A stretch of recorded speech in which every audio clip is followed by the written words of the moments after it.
ಒಂದು ಹಳ್ಳಿಯಲ್ಲಿ ಒಬ್ಬ ರೈತ ವಾಸಿಸ್ತಾ ಇರ್ತಾನೆ. ಅವನಿಗೆ 3 ಗಂಡು ಮಕ್ಕಳು. ಅವರು ಯಾವಾಗ್ಲೂ ಕೂಡ ಪರಸ್ಪರ ಜಗಳವಾಡ್ತಾ ಇರ್ತಾರೆ. ರೈತ ತೀವ್ರ ಅನಾರೋಗ್ಯಕ್ಕೆ ಒಳಗಾಗಿರ್ತಾನೆ. ತನ್ನ ಮಕ್ಕಳ ವರ್ತನೆಯಿಂದ ರೈತ ತುಂಬಾನೇ ನೊಂದಿರ್ತಾನೆ. ಒಂದು ದಿನ ರೈತ ತನ್ನ ಮಕ್ಕಳ ಬಳಿ ಒಂದು ಕಟ್ಟು ಕಡ್ಡಿಗಳನ್ನ ತರೋದಕ್ಕೆ ಹೇಳ್ತಾನೆ. ಅದನ್ನ ಮಕ್ಕಳು ತಂದು ಕೊಡ್ತಾರೆ. ಆಗ ಆ ಕಟ್ಟನ್ನ ಮುರಿಯುವಂತೆ ಕೇಳಿಕೊಳ್ತಾರೆ.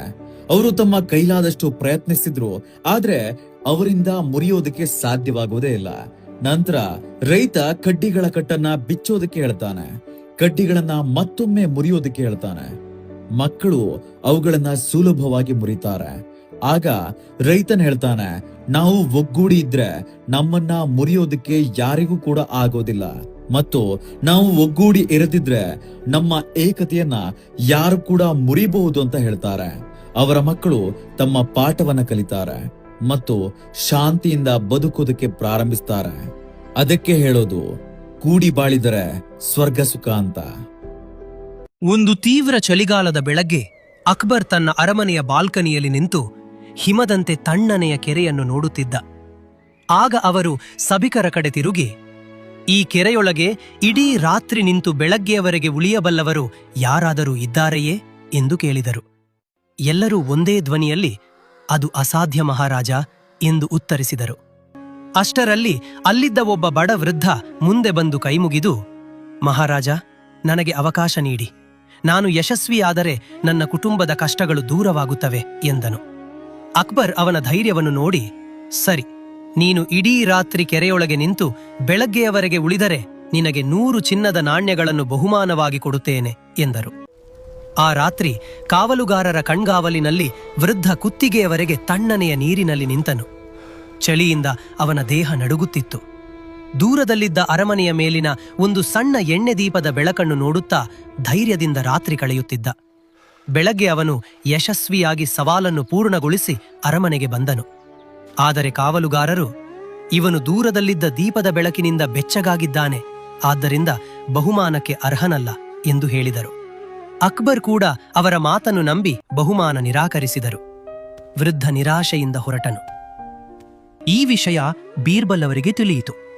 ಮರುದಿನ ಅವರು ಅರಮನೆಯ ತೋಟದಲ್ಲಿ ಬೆಂಕಿ ಹಚ್ಚಿ ಕಿಚಡಿಯ ಪಾತ್ರೆಯನ್ನು ಬಹಳ ಎತ್ತರದಲ್ಲಿ ನೇತು ಹಾಕಿದರು. ಅದನ್ನು ಕಂಡ ಅಕ್ಬರ್, ಇಷ್ಟು ದೂರದಲ್ಲಿರುವ ಬೆಂಕಿಯಿಂದ ಕಿಚಡಿ ಹೇಗೆ ಬೇಯುತ್ತದೆ ಎಂದು ಕೇಳಿದರು. ಬೀರ್ಬಲ್ ನಗುತ್ತಾ, ದೂರದಲ್ಲಿದ್ದ ದೀಪದ ಬೆಳಕಿನಿಂದ ಮನುಷ್ಯನಿಗೆ ಬೆಚ್ಚಗಾಗುತ್ತದೆ ಎಂದಾದರೆ ಈ ಬೆಂಕಿಯಿಂದ ಕಿಚಡಿಯೂ ಬೇಯಬೇಕು ಅಲ್ಲವೇ ಎಂದರು. ಅಷ್ಟರಲ್ಲಿ ಅಕ್ಬರ್ಗೆ ತನ್ನ ತಪ್ಪಿನ ಅರಿವಾಯಿತು. ತಕ್ಷಣವೇ ವೃದ್ಧನನ್ನು ಕರೆಸಿ ಮಾತಿನಂತೆ 100 ಚಿನ್ನದ ನಾಣ್ಯಗಳನ್ನು ನೀಡಿ ಗೌರವಿಸಿದರು. ಈ ಕಥೆಯ ನೀತಿಯೇನೆಂದರೆ, ನಿಜವಾದ ನ್ಯಾಯ ಎಂದರೆ ನಿಯಮಗಳಿಗಿಂತ ಸಾಮಾನ್ಯ ಬುದ್ಧಿ, ಮಾನವೀಯತೆ ಮತ್ತು ಸತ್ಯಕ್ಕೆ ಮಹತ್ವ ನೀಡುವುದು. ಕೇವಲ ಕೇಳಿದ ಮಾತನ್ನು ನಂಬಿ ತೀರ್ಪು ಕೊಡಬೇಡಿ. ಸತ್ಯವನ್ನು ಅರಿತು ನಿರ್ಧಾರ ತೆಗೆದುಕೊಳ್ಳಿ. ಒಂದು ಹಳ್ಳಿಯಲ್ಲಿ ಅಜಯ್ ಎಂಬ ಹುಡುಗನಿದ್ದ. ಅವನಿಗೆ ಗಾಳಿಪಟ ಹಾರಿಸುವುದು ತುಂಬ ಇಷ್ಟ. ಒಂದು ದಿನ ಊರಿನ ಸ್ಪರ್ಧೆಯಲ್ಲಿ ಭಾಗವಹಿಸಿದ. ತುಂಬ ಉತ್ಸಾಹದಿಂದ ತನ್ನ ಗಾಳಿಪಟವನ್ನು ಹಾರಿಸಿದ. ಆದರೆ ಸ್ವಲ್ಪ ಹೊತ್ತಿನಲ್ಲೇ ಗಾಳಿಪಟದ ದಾರ ಕಿತ್ತು ಹೋಯಿತು. ಗಾಳಿಪಟ ದೂರ ಹಾರಿ ಹೋಗಿ ಮರಕ್ಕೆ ಸಿಕ್ಕಿಕೊಂಡಿತು. ಅಜಯ್ ತುಂಬ ಬೇಸರಗೊಂಡ. ಸ್ನೇಹಿತರು ನಗತೊಡಗಿದರು. ನೀನು ಸೋತೆ ಎಂದು ಹೇಳಿದರು. ಅಜಯ್ ಮೌನವಾಗಿ ಮನೆಗೆ ಬಂದ. ಆ ರಾತ್ರಿ ತನ್ನ ತಾತನಿಗೆ ಹೇಳಿದ, ನಾನು ಮತ್ತೆ ಸ್ಪರ್ಧೆಗೆ ಹೋಗುವುದಿಲ್ಲ. ತಾತ ಏನೂ ಮಾತನಾಡಲಿಲ್ಲ. ಮರುದಿನ ಬೆಳಿಗ್ಗೆ ಅಜಯ್ನು ಹೊಲಕ್ಕೆ ಕರೆದೊಯ್ದರು. ಅಲ್ಲಿ ಒಬ್ಬ ರೈತ ಬಿದ್ದಿದ್ದ ಸಣ್ಣ ಗಿಡವನ್ನು ಮತ್ತೆ ನೆಟ್ಟಿದ್ದ. ಅಜಯ್ ಕೇಳಿದ, ಇದು ಬಿದ್ದು ಹೋಗಿತ್ತು ಅಲ್ಲವಾ, ಮತ್ತೆ ಯಾಕೆ ನೆಡುತ್ತಿದ್ದಾನೆ?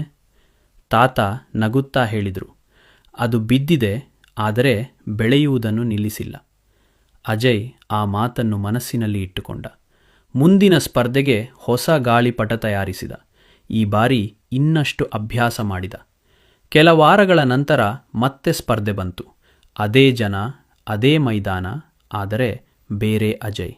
ಈ ಬಾರಿ ಅವನ ಗಾಳಿಪಟ ಎಲ್ಲಕ್ಕಿಂತ ಎತ್ತರಕ್ಕೆ ಹಾರಿತು. ಬಹುಮಾನವೂ ಅವನೇ ಗೆದ್ದ.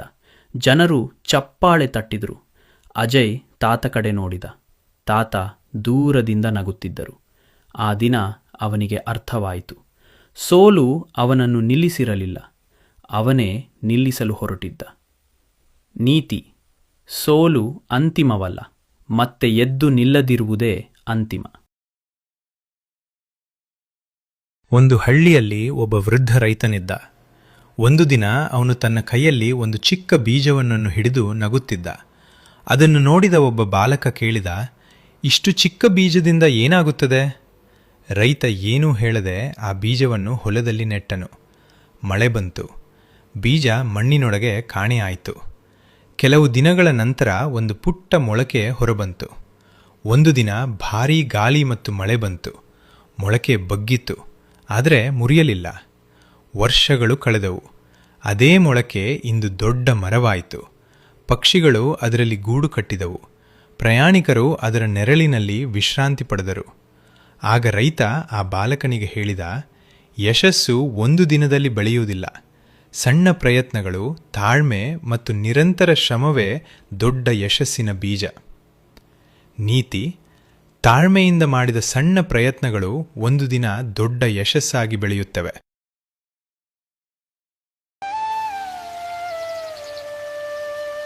ವಿಜಯನಗರದ ಅರಮನೆಯಲ್ಲಿ ಸುಂದರ ಮಾವಿನ ತೋಟವಿತ್ತು. ಅಯ್ಯೋ, ಪ್ರತಿದಿನ ಕೆಲವು ಮಾವಿನ ಹಣ್ಣುಗಳು ಕಾಣೆಯಾಗ್ತಿವೆ. ತೆನಾಲಿರಾಮ, ಈ ರಹಸ್ಯವನ್ನು ಬೇಗ ಪತ್ತೆ ಹಚ್ಚು. ಮಹಾರಾಜ, ನಾಳೆಯೊಳಗೆ ಕಳ್ಳ ಯಾರು ಎಂದು ತಿಳಿಸುತ್ತೇನೆ.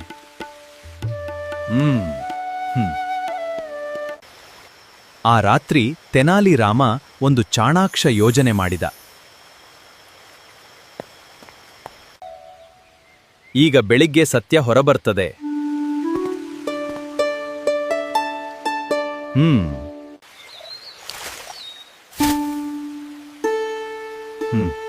ರಾತ್ರಿ ಕಳ್ಮತ್ತೆ ಮಾವಿನ ಹಣ್ಣು ಕದ್ದನು.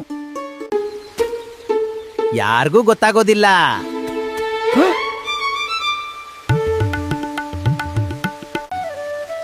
ಎಲ್ಲರೂ ತಮ್ಮ ಕಾಲುಗಳನ್ನ ತೋರಿಸಿ.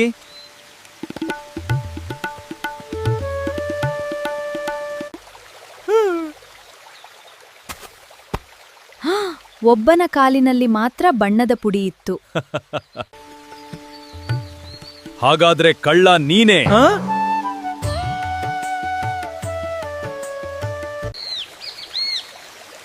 ಕ್ಷಮಿಸಿ ಮಹಾರಾಜ, ನನ್ ತಪ್ಪಾಗಿದೆ.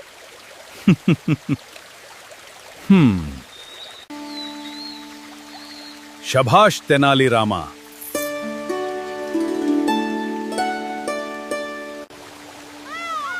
ಸತ್ಯವನ್ನು ಮರೆಮಾಡಲು ಸಾಧ್ಯವಿಲ್ಲ.